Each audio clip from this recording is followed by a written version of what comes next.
I was like, that's why I don't show anyone pictures of this problem. Everyone walks up. Like,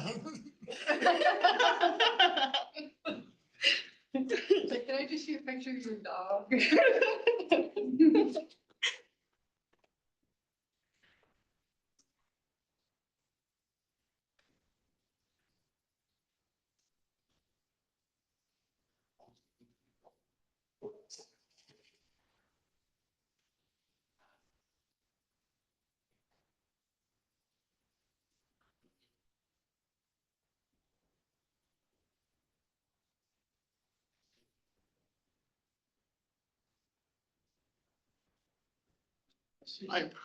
Part one.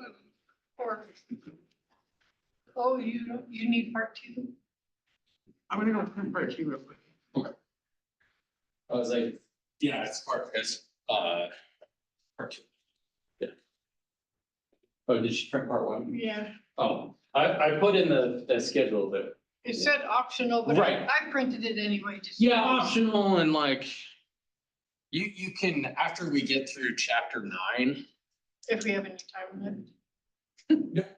No, I'm not gonna do that. I'm gonna do actually, when we get through chapter 9, I'm gonna do something else. But that is like, once we get through chapter 9, that stuff is related. And so like, you'll see the graph, like the graph we're gonna use and things like that. And then you can like fill those notes in. I was like, and if you want, I was like, I can help you too. But you really, the thing is most people, we don't even use polar coordinates really until calculus 2. Okay. And so like we used to kind of introduce it, but it's just like, so many people don't even go to calc 2 that it just became like, I know. And that's what I was saying. I was like, for you specifically, Galen, I was like, I'm happy to like sit down and talk you through it and stuff.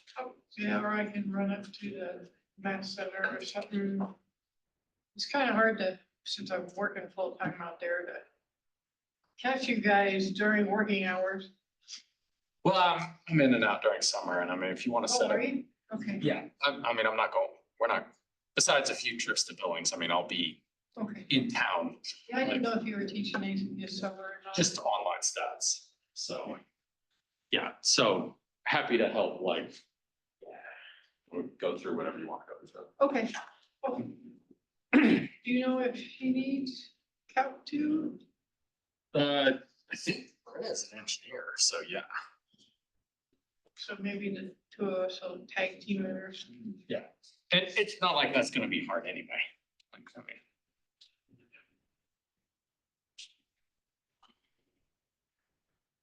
Vectors, huh? Vectors.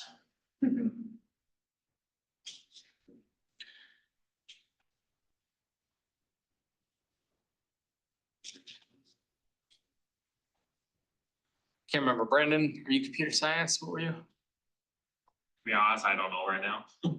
I'm still deciding. Okay.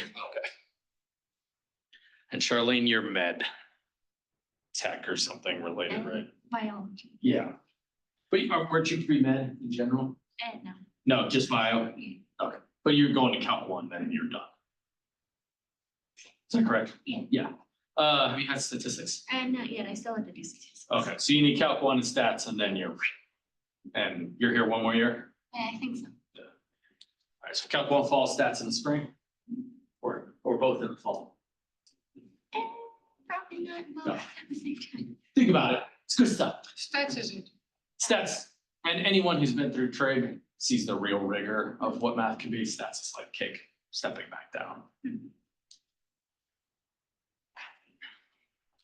Okay, so vectors. And in case you're unfamiliar, all right, for anyone going through physics or has been through physics, a vector is a really simple concept that people overcomplicate. It is basically has a starting point and an ending point, all right, which we refer to as initial point and terminal point. Then we write it as PQ with the line over it with the ray basically line. And you will see it like written bold too.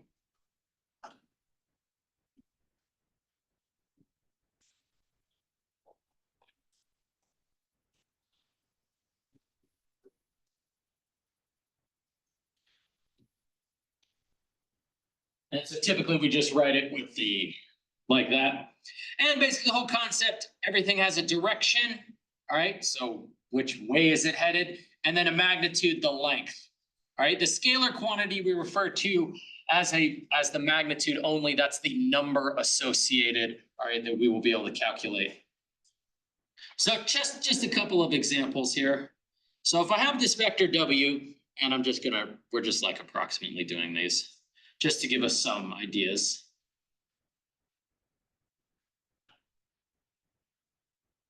Typically, it matters where the point starts and stops, but I just want to show some things you can do with vectors. So then I have this vector V. And so what you can do is you can add vectors, you can subtract vectors. So the vector V plus W, if this vector is W and this vector is V, then V plus W has the starting point at vector W and the ending point at vector V. And so you can line vectors up in order to do this. And if we were doing this like for real, they would be at the exact end point of one and the start point of the other. But that's the concept. Similarly, we can flip directions of vectors. So if I have the vector V this way, the vector negative V is the same vector, but the opposite direction. Okay, since it has, right, a direction and a magnitude, I'm essentially changing the direction, but not the magnitude, not the length of the vector, and just flipping its direction, all right, with that negative sign.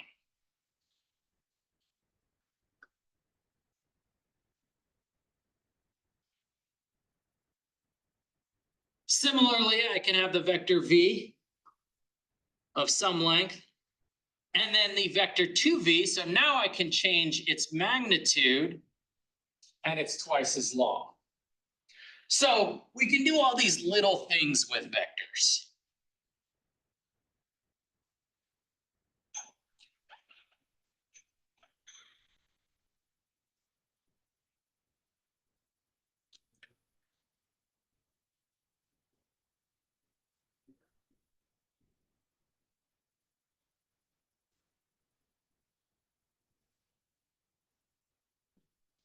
So if I have the vector negative W, so I already flipped its direction, W would actually be going the positive direction. And the vector V, V minus W is again the sum of those two vectors.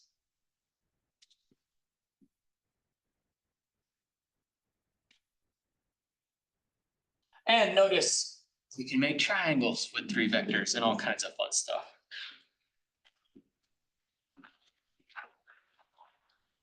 So we're going to write vectors in multiple ways. One of the most common ways is component form. Component form is really nice because it's very similar to how we write points, right? X comma Y comma Z, all right, for points. But notice the notation is a little different. It's got these like brackets, and that indicates the X, Y, and Z direction of the vector, all right, when you draw it. Some other definitions, standard position or position vector, just like we have done in trig for so long, that means its starting point is the origin. Now, most vectors exist in wherever in space, right? But a lot of times when we plot vectors, we want to start them in standard position. And so that's always off the origin. All right, so I want to do these combinations, and in order to do that, we need to identify our vectors. So I'm going to call vector V, component form 3, 2. All right, and we'll draw these in a minute. W.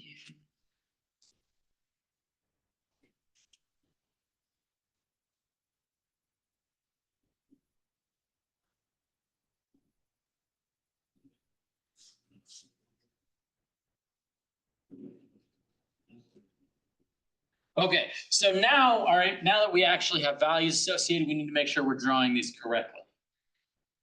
And I'm going to pretend we're starting on the coordinate in every one. So I'm going to make multiple XY coordinates for these. All right, so the vector V, right, and it's just red, you go three over and 2 up, X comma Y. So 3 over, 2 up from that coordinate, and that creates that vector. There's the vector V.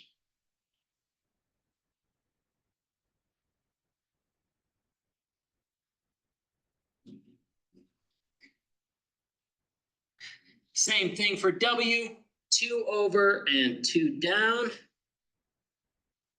There's the vector W.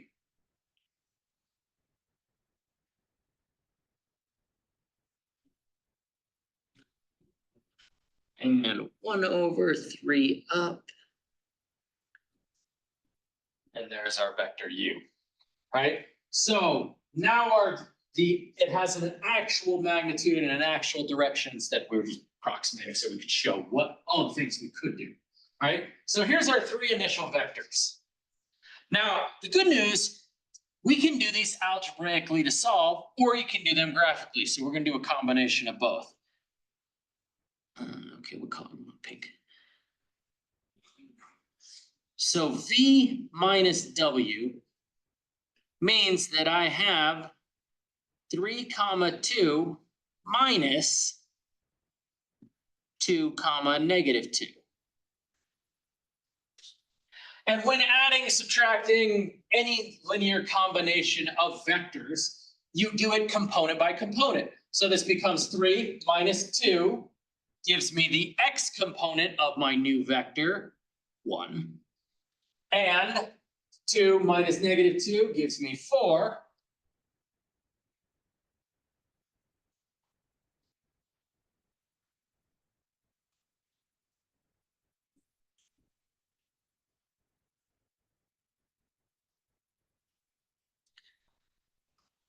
Okay, so V.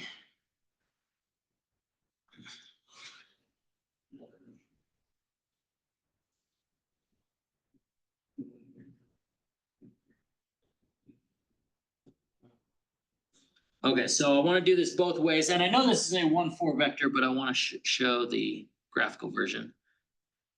3, 2. Okay, so we have our vector V. I'm not going to put the arrow because we need to add the other one on it.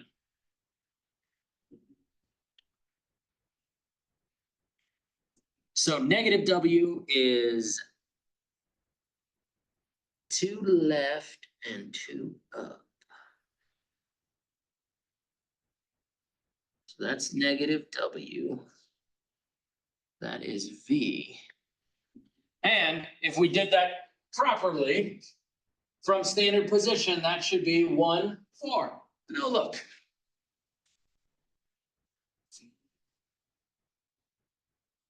And so the vector V minus W actually is start point of V to the end point of negative W. And that's, I was like, you can do them graphically or algebraically. Now, which way seems easier?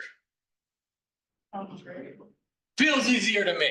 All right, some people like pictures, and that's what you can do. But I mean, I think the algebra here, algebra is a strong word, it's really arithmetic, all right, is pretty simplistic.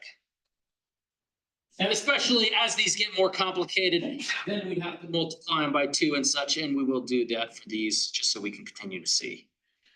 Okay, blue for B.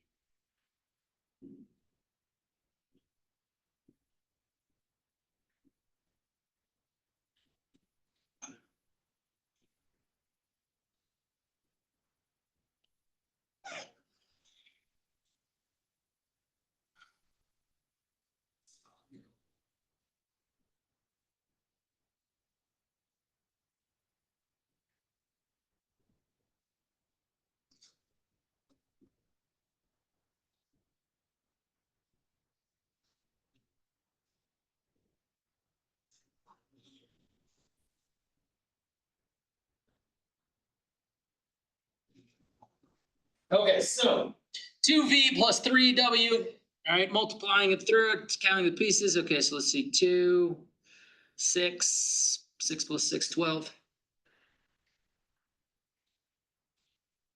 And 4 minus -2. 4 minus 6, yeah.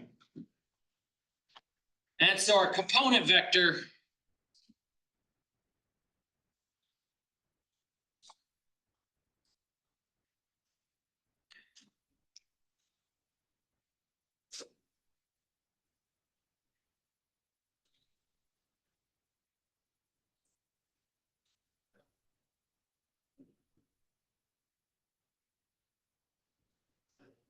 start there.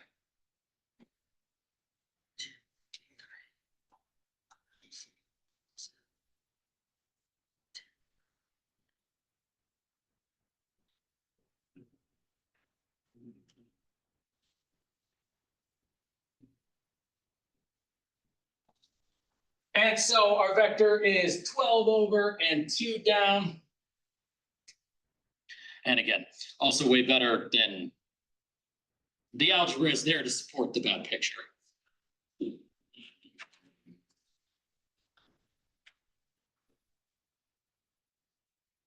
And similarly, lastly, we were looking for 2v minus.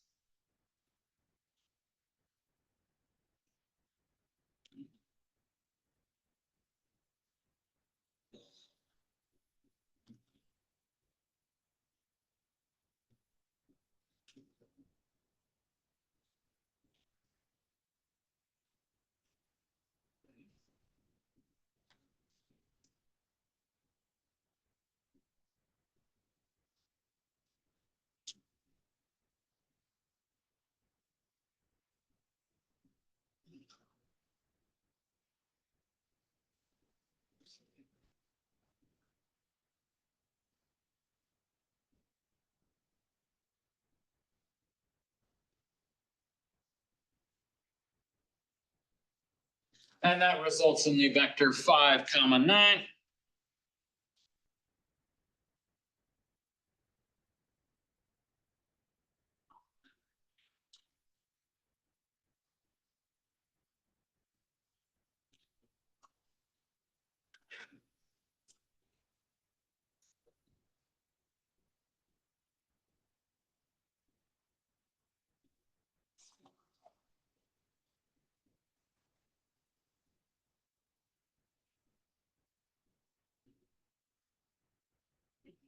And this one, just because it's kind of interesting. So there's V, a negative W, so -2 up 2. And then 1, 3. So you can just keep adding them on. And oh, look, that's 1, 2, 3, 4, 5, up 9. All right. So no matter how many you have, you can draw it graphically, keep putting the initial point of one vector onto the end point of another vector until you have the sum total of the product. And be aware that, note, that's the vector 2v there. All right, that's negative W. And this one is was just U unadjusted. So this is double the length, right? This is actually 6, 4. All right.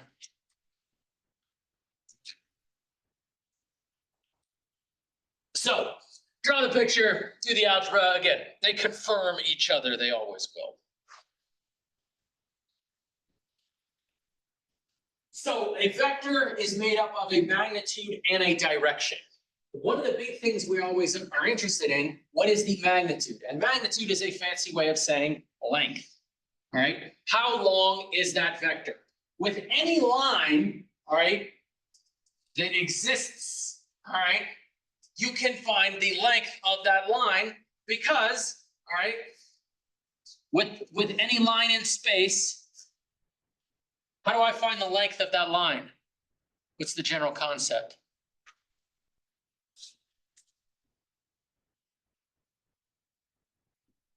What class is this?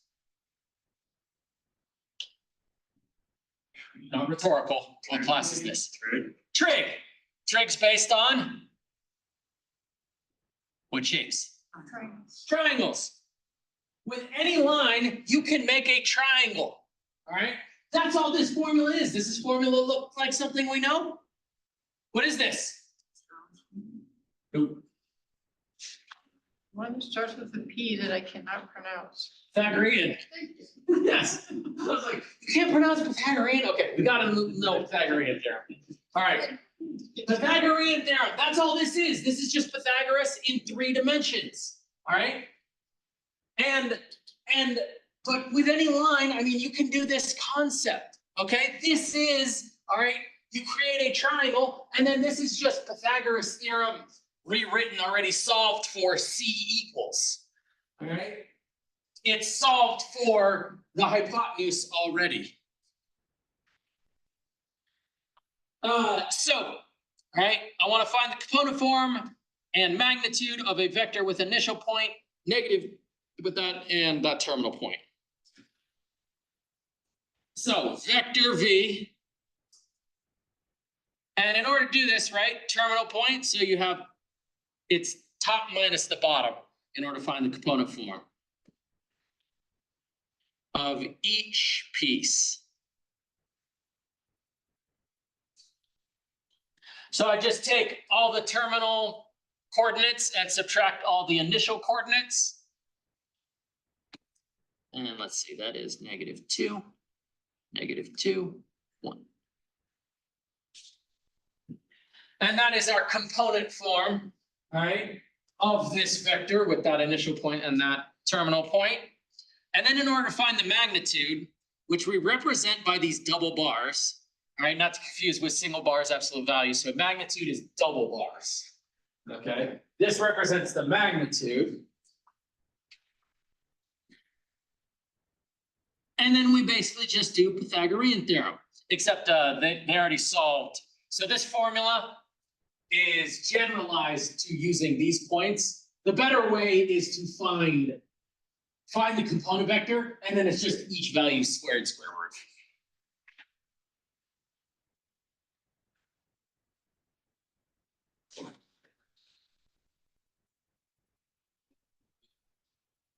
And oh, look at that. That becomes 9, which gives us a magnitude of 3.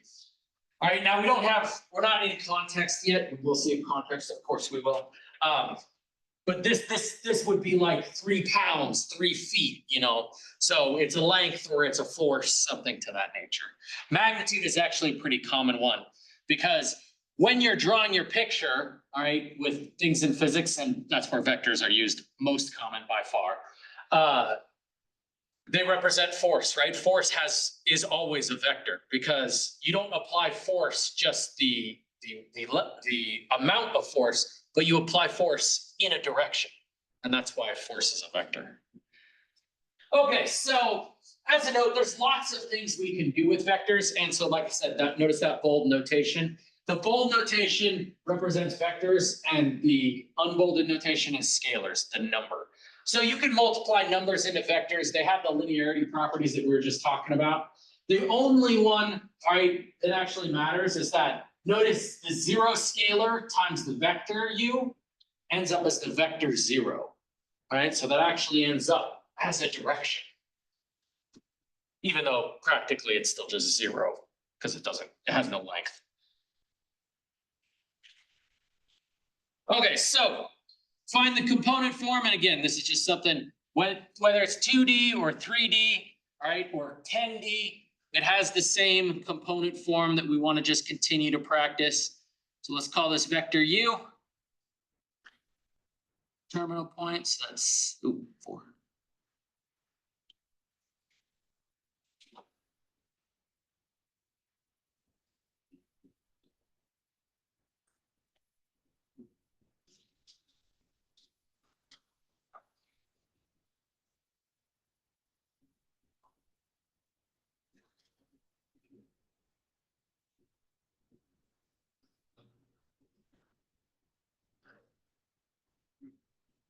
And then I can graph that 1, 2, 3, 4, 5, 4.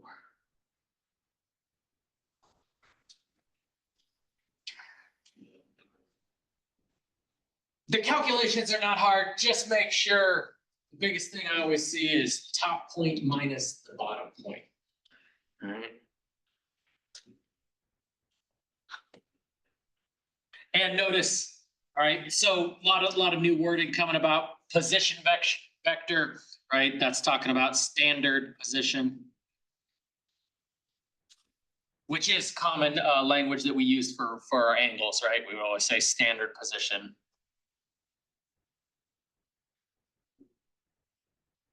Okay.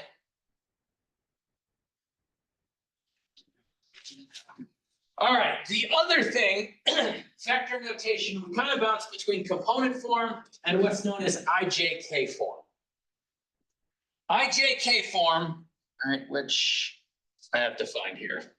IJK form represents, all right, the vector of length 1, a unit vector, a vector of length 1, coming off the x-axis. J is the vector of length 1 off the y-axis, and K is the vector of length 1 off the z-axis. So it is the same thing, but IJK component form, it's slightly more common because it identifies much clearer what your x piece is. And when we start getting to multiplying vectors, we use this form a lot. Really, neither is hard to understand, but you want to be able to easily bounce between them, component form and IJK form. This one is just written with the vectors with summations versus commas. And it avoids for lousy notation because way too often I see these brackets turn into parentheses. So it's really whichever way, they're both correct, whichever way you like to do it. But you should be able to recognize them. That's the big part. All right, so some simple vector operations. If I have the vector v defined as such and the vector w defined as such, all right, let's do some operations. And again, 3v means I just take my vector 3.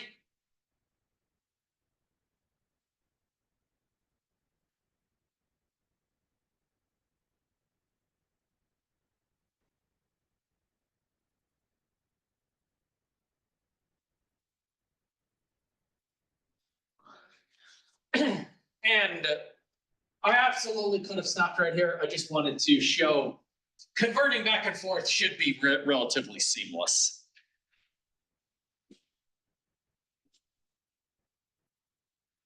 Component form for adding the values does feel faster sometimes, so I use that one quite a bit.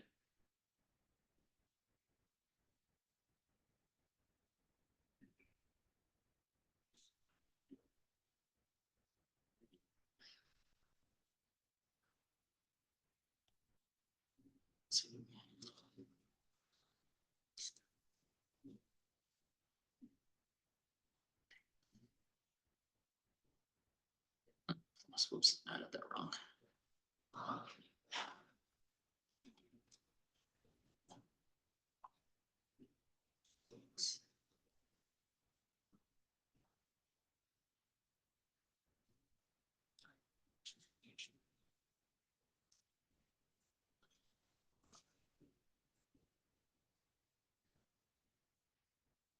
And then magnitude again, that notation is going to come up quite a bit.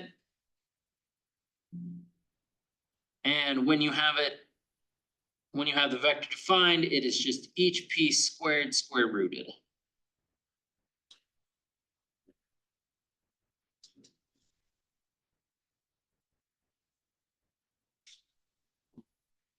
And with magnitude again is just a scalar, so there's no component form or IJK form left, right? It is just root 13.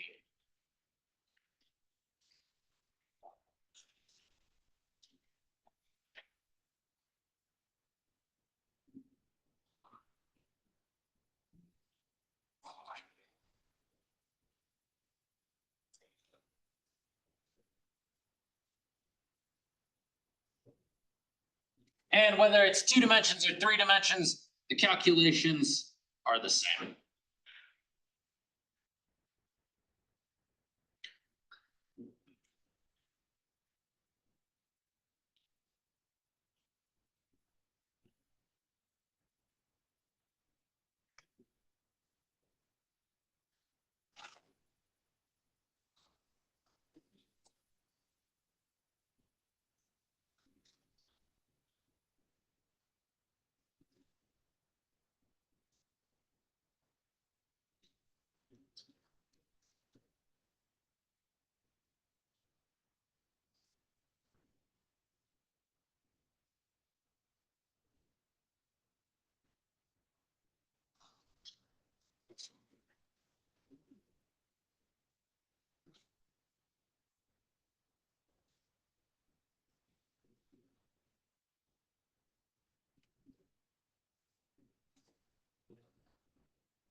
No, whenever you're doing the magnitude calculation, if there's a scalar being multiplied by it, that feels like it's really annoying my calculations. So I could take that 0.5, that 1/2, multiply that into the U vector, and then do the calculation. But the much quicker way is pull that half out, and it is the same. All right, so I can do my magnitude calculation and then just multiply it by a half.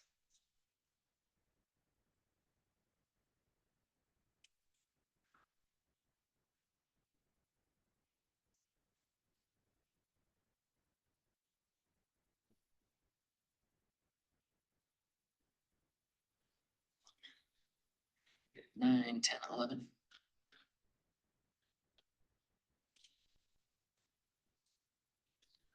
And so that calculation is equivalent to if I did.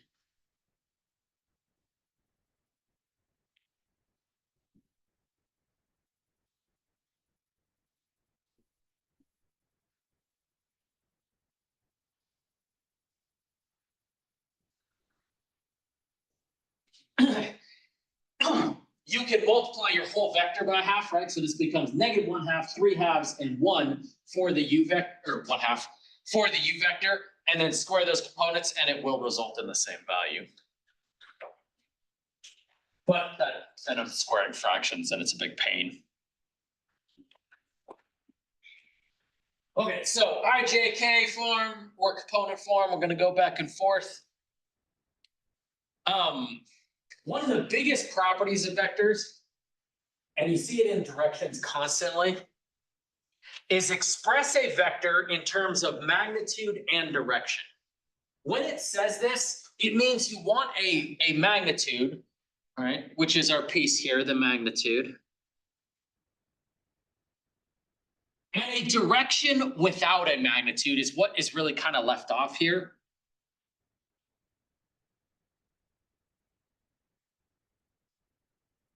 And when I say without magnitude, I mean magnitude of 1. Okay, a magnitude of 1 is what's known as the unit vector, which means that the length is always 1, right? I mean, we just have it as 1, and how long it actually is represented explicitly by the magnitude. Now notice this calculation here. Magnitude times the vector divided by magnitude, technically those cancel out and you get the vector. So all we're doing here, this is a very, very common thing, to break vectors up, making something that was nice and condensed into something like slightly more complicated, because you have the length piece and the direction piece separated. And this is very, very common for vectors because it separates out how big this is and where this is headed. And in order to create a unit vector, right, all you ever have to do is the vector divided by its magnitude.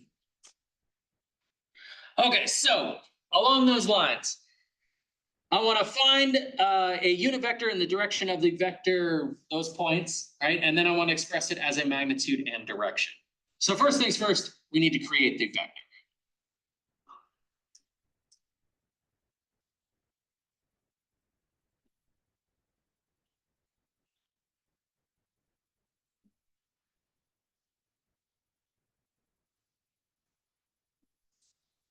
So we've got our vector.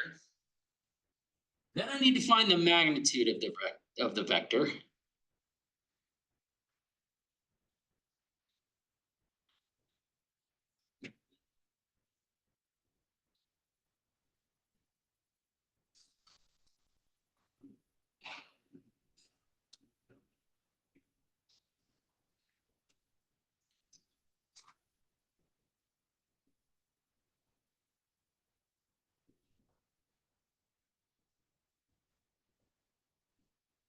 And the unit vector, right, a vector of length 1, is my vector u divided by its magnitude, and that magnitude goes into each piece of that vector.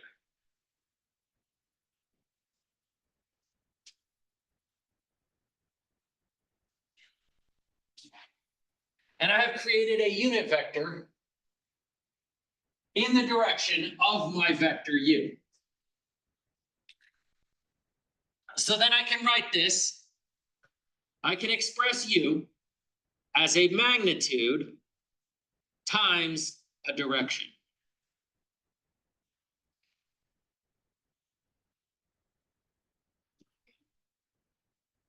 That is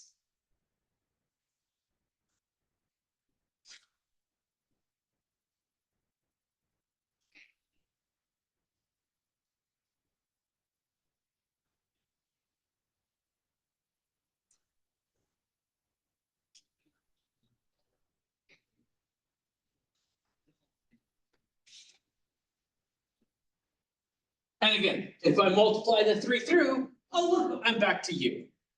Right? That's all this is. But we like to express it this way because this has magnitude 1, and this is how actually it's 3 big. When I look at this, right, and this one actually, I guess I can look at and kind of identify the length. But when the numbers are worse, it's so nice to have the magnitude and direction separated. Very, very common practice with when dealing with vectors. All right, so you knew it was coming. Along those lines, look at how this is expressed. All right, force vector has the formula, all right, v equals the magnitude times, all right, cosine of alpha plus sine of alpha I and j. Oh, look, it's a component form times a magnitude, right? Now this may not, actually this probably will be a vector of length 1 because cosine and sine are between -1 and 1. All right, so this is expressed, all right, as a magnitude and a direction. Okay, so let's see. Back up to what we're talking about. Velocity of an object, so lots of things. All right, we can do velocity with vectors, we can do force, right, and we can do static equilibrium problems, all right, where the sum of all the vectors equals 0. All right. 3 big types of problems that we do with vectors, right, and physics applications. So you are pulling on a suitcase with force F at a 30-degree angle, as noted right here. With a magnitude of 10 pounds, find the I and J components of F.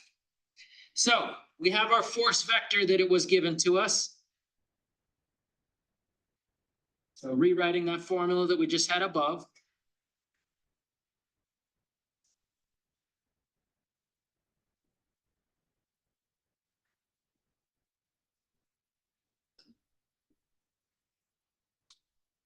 And notice, right, cosine is with I, right? Sine is with J. So with these ones, right, cosine on our unit circle always refers to what component? The X or the Y? X. What does I refer to? X. X. Oh, look, sine refers to, J refers to. Oh, look, it's like it all makes sense, right? So as we learn stuff, it keeps being reinforced. Okay, so at this point, okay, magnitude of 10 pounds, all right? Which means, where do you think that 10 pounds goes?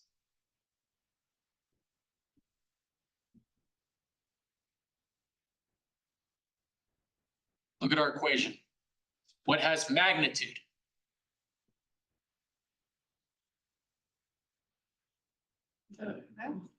Force. Which one? I see 2 F's. The magnitude. This one, because that says magnitude right there, right? This is our new notation of double bars represent magnitude. All right, so that means that is 10. All right, we're gonna drop the units temporarily. And actually, once we're in context, the units are relevant. And then I have cosine of 30 degrees. I plus sine of 30 degrees. J. Okay, and hold on, direction, yeah, we're going positive. So one big thing based on sometimes the pictures, and we'll probably see it later, I was like, this actually is going in the positive X and positive Y direction, okay, based on what this picture looks like. But it's very possible if I was pulling the other way, Okay, I have to have a negative on this cosine to indicate direction is what direction it is, given our orientation. Okay, and then so then we can do 10, and these happen to be ones that we know. Cosine of 30 is √3/2 I plus 1/2 J.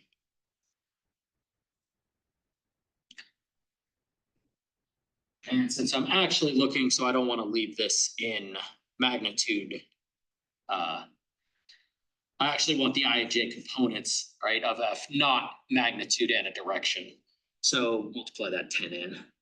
So let's see, that makes 5√3 I plus 5 J. If I was leaving this as magnitude and direction, this is absolutely perfect form. Just going one step further since what the question asked for. If it says leave it as magnitude and direction, I would have stopped right there. All right.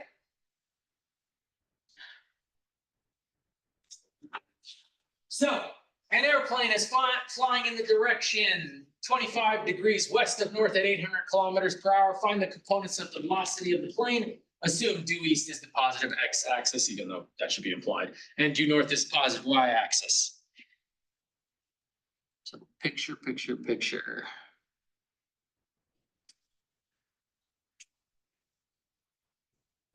All right, so 25 degrees west of north, right? And so now we could also say that as northwest, right? But sometimes the problems are even more specific to our benefit, right? Because when we do directions, right, we actually do it west of north, right? You start at north and go off of that. Remember that bearings are off of the y-axis, not the x-axis like we're used to. So that means west of north, somewhere around there. This guy is 25 degrees. And we're going velocity, so calling this V.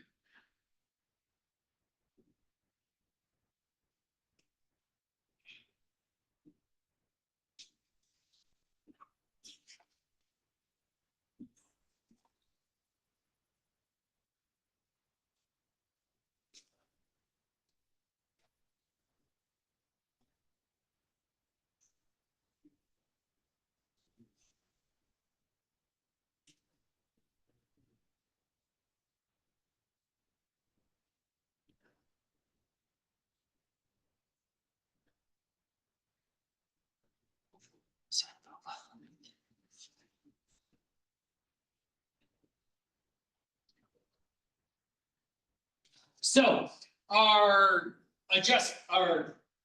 component equation, again, it can be used for force, velocity, all right, static equilibrium. If we have 800 kilometers per hour and that actually, we're looking for velocity, that becomes our magnitude of velocity.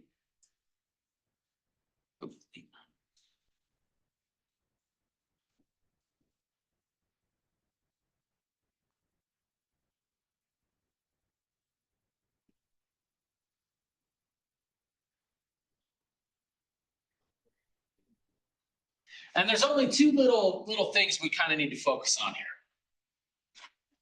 So first of all, right, what we just talked about, the direction. Are both sine and cosine positive in this direction? No. No. Which one is negative? Cosine. All right. So we need to take that into account. And then is this going to be cosine of 25 degrees and sine of 25 degrees? Charlene? No, why not?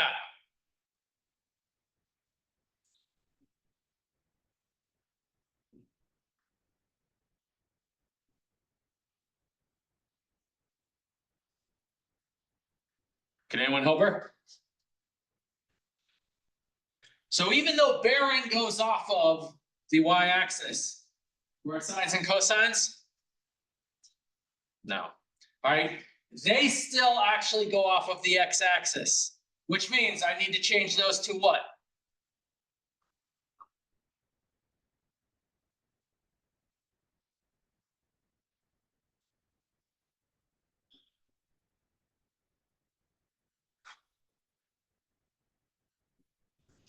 Get a calculator.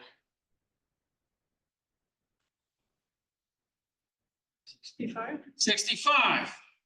Right? The missing angle is 65 degrees here because our sine and cosine, and that's why we changed that to negative, because it's still based off of the x-axis, right? If we rescale this, right, and we turn this way, right, our sine and cosine actually would have to change in order to use that 25 degrees. So we need to then plug in, it's still angles that we're familiar with, but we need to make sure we're adjusting back and forth, and bearing is the one that's the most annoying here. Because we don't use that 20, we don't use 25 degrees, we don't go off of the y, we never have and never will. It's always based off of the x. Whatever angle you have, you need to change that to the x-axis. Okay, and then we get some numbers. Oh, I already multiplied them.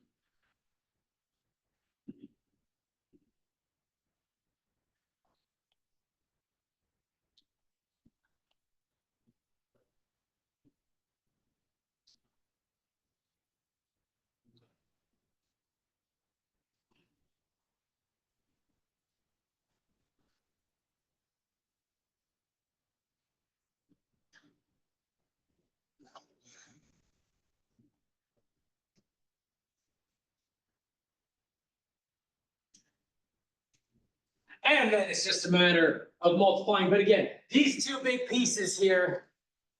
Let's change that to red. The problem doesn't identify these two things, all right? The fact we have to change that to 65 degrees and the direction of the cosine angle or sine angle, all right, within the context of the problem. So those are things that we have to keep an eye out for, all right? Temptation is to just put in 25. Oh, I only have one angle. Yeah, but that's not the correct angle to use, all right? We okay otherwise? All right. Okay, then one of the big things we do, static equilibrium. So this also brings up some geometry stuff, right, that you may be a little bit rusty on. It's actually labeled here on the picture, but if it wasn't labeled, we should be able to find this. This guy right here is 30 degrees, and this one right here is also 30 degrees, all right? It's called a transversal line. When you have two parallel lines, and then a line that cuts them, and you have then a ton of relationships among lines, right? On the same side of any two lines, this guy and this guy, they sum 180. But then there was all the stuff about congruency. That guy and that guy are equal, that guy and that guy are equal, that guy and that guy are equal, and then vice versa on the other side. That is equal, that is equal, that is equal, that is equal. It's alternate interior, alternate exterior, vertical angles, right? Do you remember this way back in geometry? I never took geometry. Okay. The idea is that like there's so many equivalencies among angles, right? With a transversal, two parallel lines, and ideally this would be parallel. The box is being held parallel and the beam is parallel. Those are both big assumptions.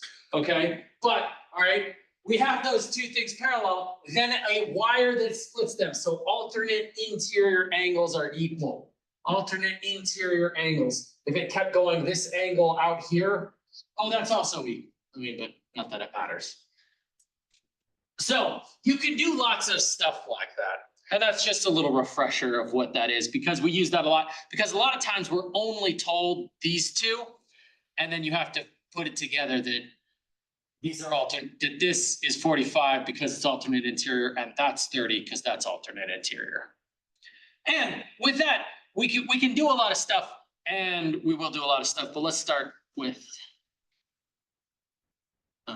reading the problem. I jumped ahead. Okay, a box of supplies that weighs 1,200 pounds is suspended by two cables attached to the ceiling. What are the tensions in the two cables? So let's identify what our picture and what's happening. So I have my box here. All right, and let's just draw the forces that are acting on it. I have a cable this way, and I have a cable this way. Those are two forces, and I just want to make sure I label them consistently.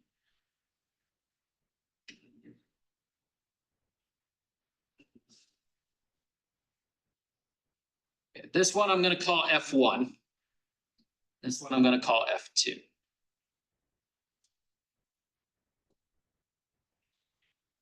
Then there's one other big force acting on the box. 1,200 pounds. What direction is that one? Down.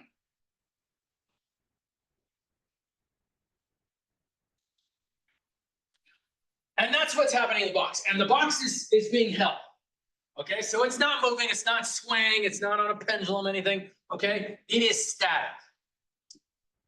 When the forces are static, this is what we call static equilibrium.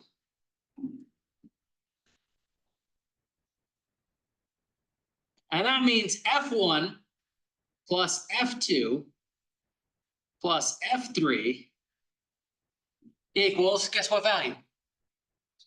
0. All right, because they're in stasis, right? They're not moving, they're not shifting. We're pretending there's no wind or anything like that. So then we can just identify each force individually and sum them all up, and we could solve for the components, right? The vector forces in all directions.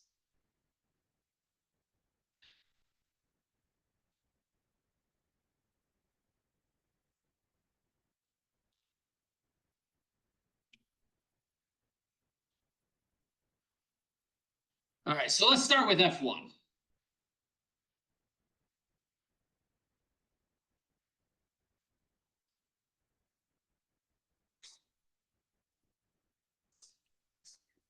And the other good news, right, for F1, the angles were already given, right? So notice, right, we already have both the angles, 30 degrees and 45 degrees, right, because of that property of alternate interior angle. Which means I can do exactly what we just did.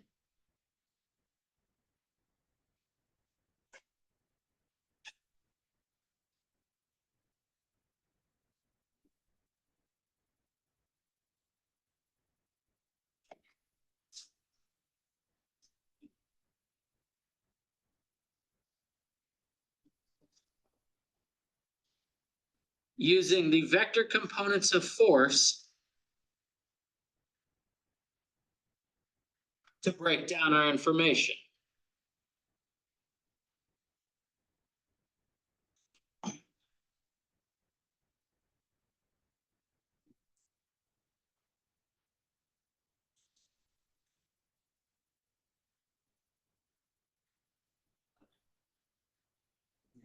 Okay, a couple things to add here.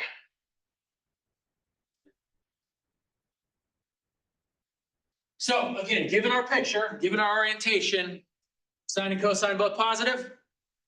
Nope. Cosine negative. Cosine is negative. Okay, so we need to add that in. And then, unlike the other problems, what is the force of F1? What's the magnitude of the force there? We don't know, right? That's what we're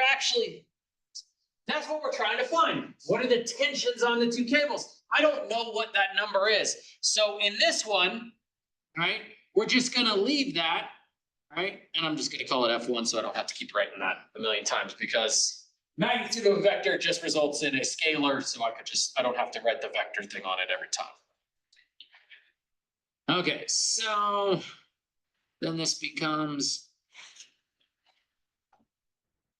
30 is root 2, so negative root 3 all over 2 F1 I plus 1/2 F1 J. Okay, so that one is done.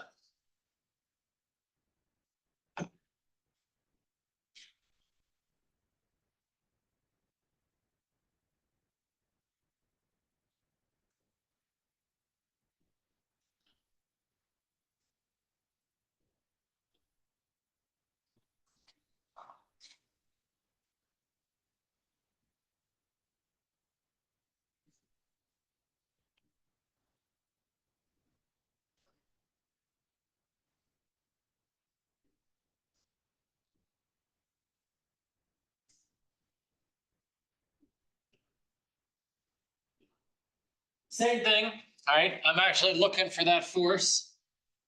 And then I can do the cosine and the sine of my angles.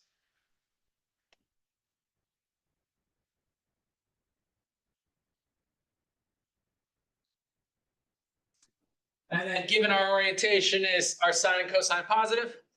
Oh, that's nice.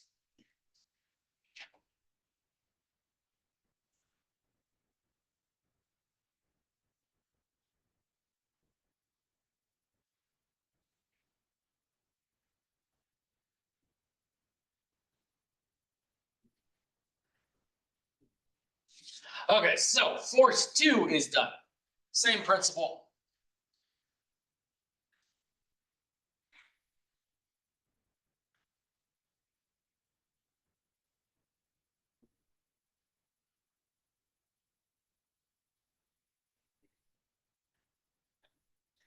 Now, this one, I could write out that whole formula again, but I feel like this one is a little easier. All right, if it is in the down direction, which component do I not have anymore? Cosine. The cosine, right? The x component. There is no x anymore because it's just in the j direction. And then technically I don't have an angle here either. But what is that angle? I mean, if I was to do it, 180. not 180.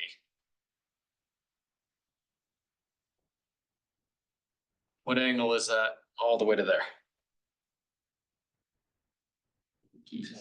That's 270, right? 3 pi over 2, whatever you want to say. Which also means that I know that sine and cosine on the axes kind of react like they're always zeros or ones. So they're basically irrelevant, right? Which means I know I can just go negative 1200, because this one I actually do have the force, right? It's 1200 pounds. J. And be aware that you could have gone through the formula with 270 and it still would have worked. Okay, I was like, but this one I just know, I was like, it's down, the force is 1200, right? And it's only in the j direction. This equation still works though, right? Plug in 270, right? The cosine will become 0, sine becomes -1, and that's 1200, no boom. Same thing still works out. All right, so if you're like not confident in your logic, the formula is still there. Okay. All right, so we got all the pieces. Now, F1 plus F2 plus F3 equals 0. And we can separate these out by their components. So let's just do the I components and let's just do the J components. Because I's add to I's, J's add to J's, X's to X's, Y's to Y's, right? We don't add them together.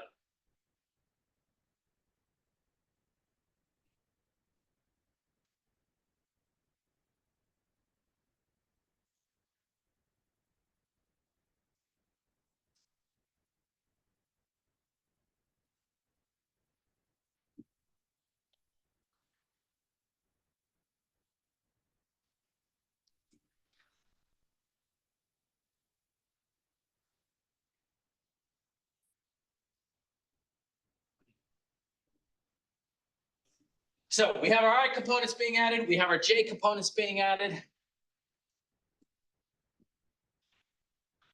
And then does anyone know what we should do next? Also, it's nice to write it this way because notice what we don't have in either of these equations anymore. Vectors. These aren't vectors anymore. These are just straight equations, right? 5x plus 2y equals 0, 7x plus 2y equals 9. So when you have two equations with two unknowns, how do you solve them?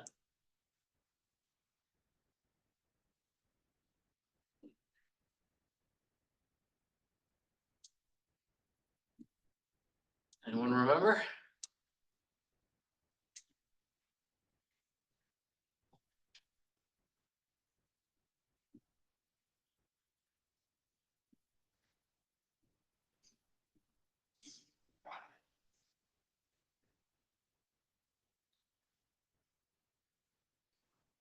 If I write it like that, does that ring a bell?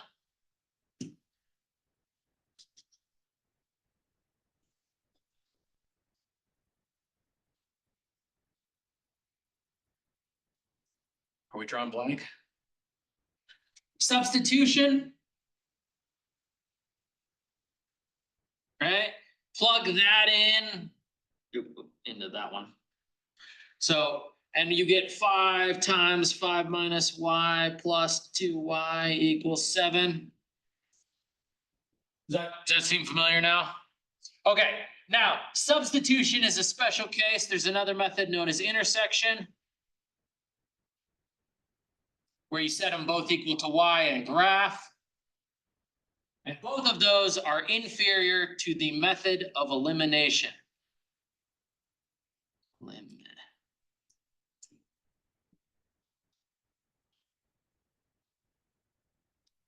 AKA matrices. Okay, matrices are the fastest and by far the best way to solve equations, all right? When you have ugly numbers, and this is trig, we always have ugly numbers, okay? Because we're gonna be doing more and more realistic problems. Even the angles we had here were pretty sweetheart angles. We had 30 and 45. Those usually aren't angles, or they're usually 30.97 and whatever else, okay? So matrices, all right, we take our two equations that we have here and we get them in the form, line up the first variable, line up the second variable, equality, and then put it on the other side. So that first one actually is done, right? But I want to turn that into its actual values.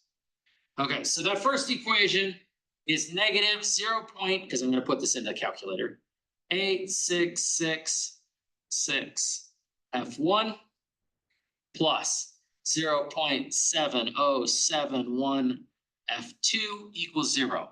So that's negative √3/2, and this guy is √2/2.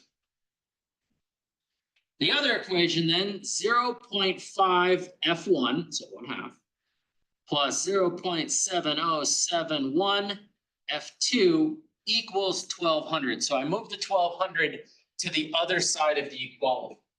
Because in matrix form, this is how we have to put it in. All right, does this look familiar from our algebra days? You haven't got there yet. I know you haven't. Then the matrix, all right, is going to be a 2x3 matrix.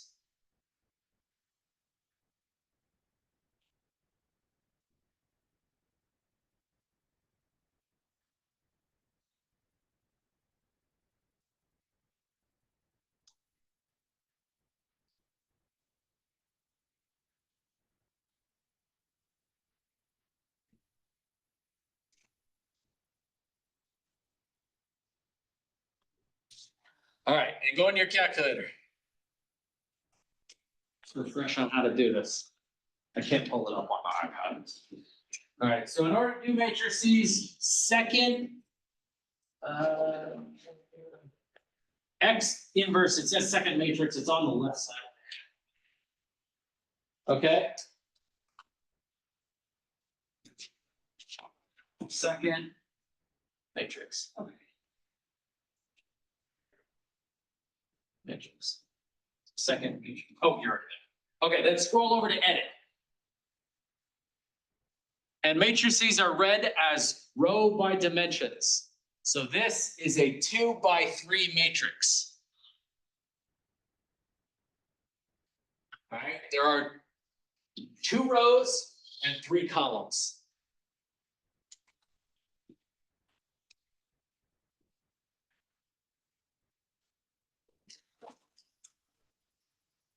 All right. I hate lending out my calculator, but I want to make sure.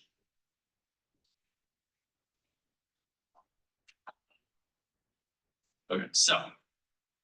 All right, so then go in, this 2x3 on the top, right? So edit, yeah, enter. And then 2x3, and then enter those values into each entry.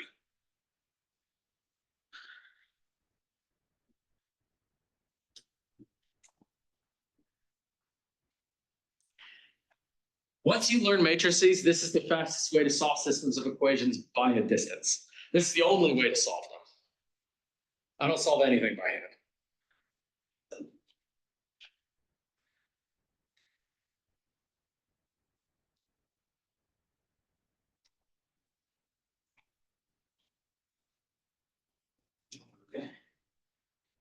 Okay, excellent.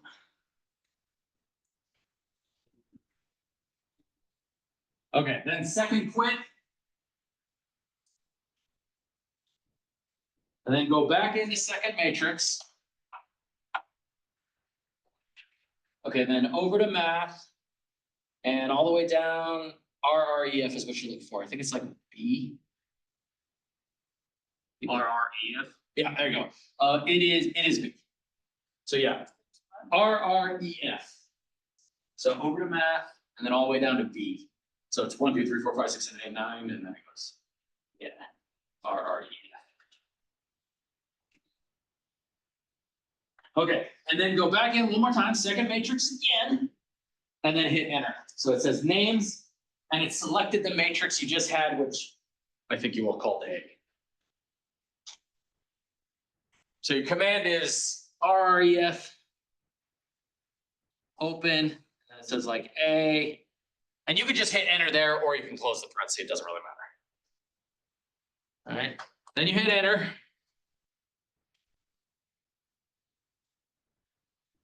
And your matrix should look like something like this.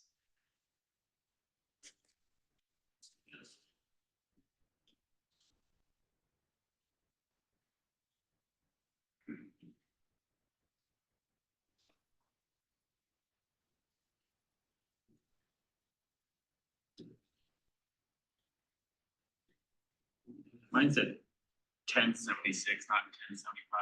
Oh, 1076. I had 1076.16. We, Me too. okay, we might have rounded. We rounded our numbers. I was like, I think when I put it in, I actually put in √3/2 into the thing. But it's fine. 1076.16. The other numbers okay? I got 0.09. All right. It's what Close I'm enough. gonna put the, because actually I know that how I did it, and I used the exact numbers instead of the rounded. That doesn't matter, right? We're like less than you're less than 1 pound off here. All right, it's like 0.1. Okay, so the point is simply this. All right. So this matrix, what this gave, it solved our equation. This first one is F1, this first one is F2, equals, and then number. So when we write these back out, when I write this equation, this is 1 times F1 plus 0 times F2 equals 878. That means this is F1 equals 878.5. And then same thing, 0 times F1 plus 1 times F2. F2 equals 1075.9. So this solved your equation down and gave you the solution, all right?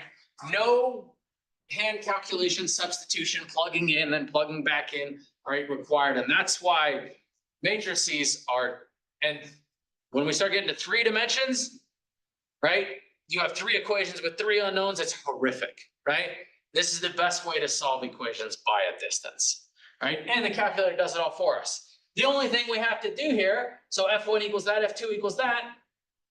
What are our units? Pound. Pounds.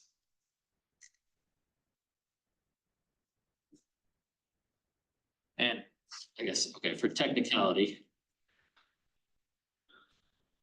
those are magnitudes, but I was like, we basically had to write this magnitudes in already. All right. Are we okay with the matrix algebra there? Do we see how fast that is? Once you get the hang of that, matrices are the fastest way to solve equations. Systems of equations. I can't solve a single one. But two unknowns, 2 equations, 3 unknowns, 3 equations, 4 unknowns, 4 equations.